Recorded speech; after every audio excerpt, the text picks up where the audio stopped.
Hear that? Sounds like rain. That means the drought's finally over.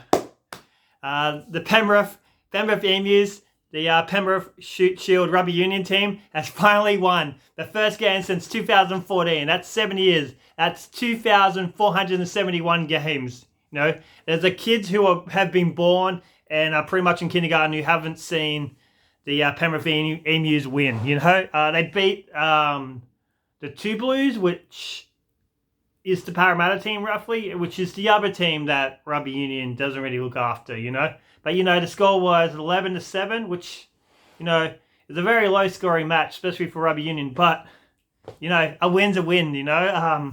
Even if we don't win for the rest of this year, which there is a chance, you know, at least we got the monkey off our back, you know. Last year doesn't really count, you know.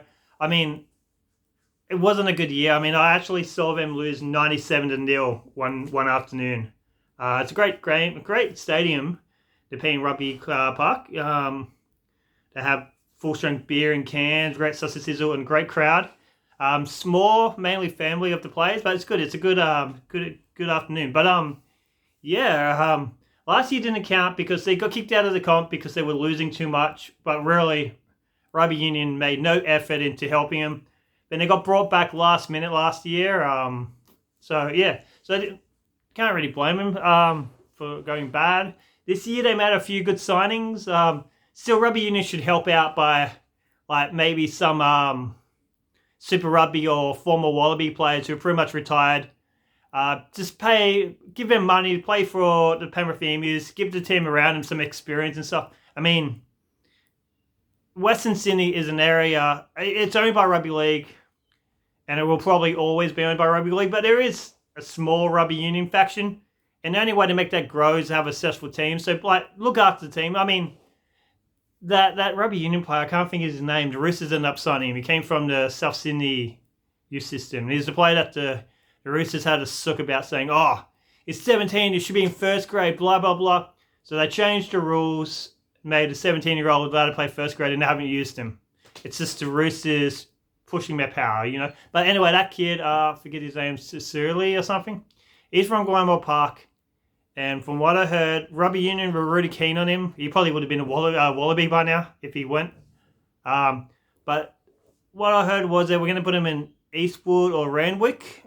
But, you know, he's a Penrith boy. He should have been playing for the Emus. Anyway, yeah. Yeah, it was an okay game. It was good because we won, but yeah, it was a low scoring game. But yeah, it's good. It's hopefully momentum.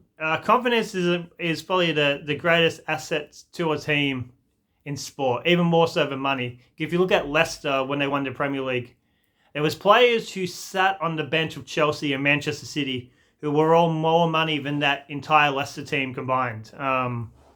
So yeah, confident momentum. Maybe they can win a couple games. They're not going to win the comp. They're probably not going to make it to the finals, but maybe a realistic goal would be not to finish last, you know?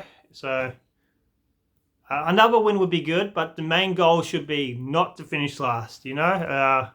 That's all I have to say. Long live the emu. Yeehaw. I'm saying yeehaw because I don't really know what sound an emu makes. They're pretty quiet animals. Plus, I don't spend much time with them. Maybe they do make a noise. I don't spend much time with emus, people, so get off my back, you know? Yeah. Thanks for watching. Kieran Dawn, out.